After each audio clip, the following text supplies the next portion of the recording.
Barrel curl tutorial. Notice the two ponytails that I hook together creates a nice foundation. Sectioning out the bottom row of curls and pinning away the top curls. Giving some good tease, cleaning the top layer and cleaning the edges. I like to pinch my hairpins. Just helps them hold a little better.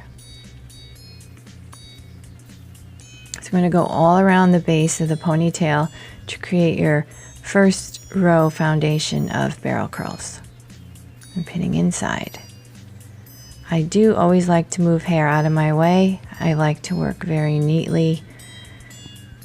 Helps me stay organized.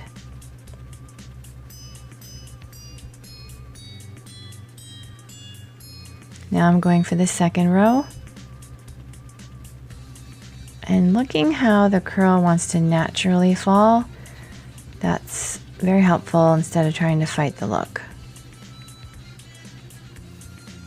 Now notice how I'm going to drop that down on top of the next curl and pinch them together.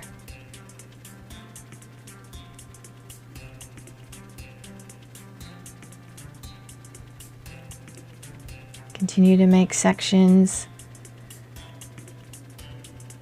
Again, looking how the hair is going to fall, working with it.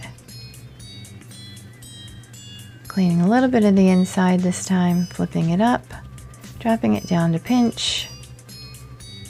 Now notice I'm going to take the tail of this and just add the tail to the bottom curl underneath it because I just want to give it a little bit more fullness down there.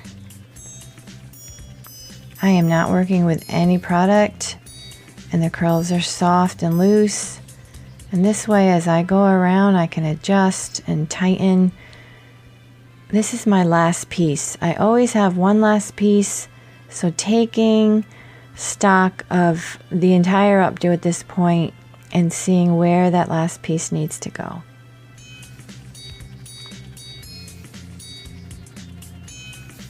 Working this way with the curls still soft and not all tight, I'm going to be able to adjust. Now, I haven't worked with a mirror, so I know it's a little crooked. And this way I can give the client the mirror, show her the whole style, and make any adjustments because nothing is really super tight yet.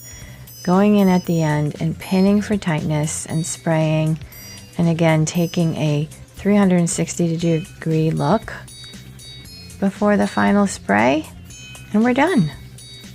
Thanks for watching.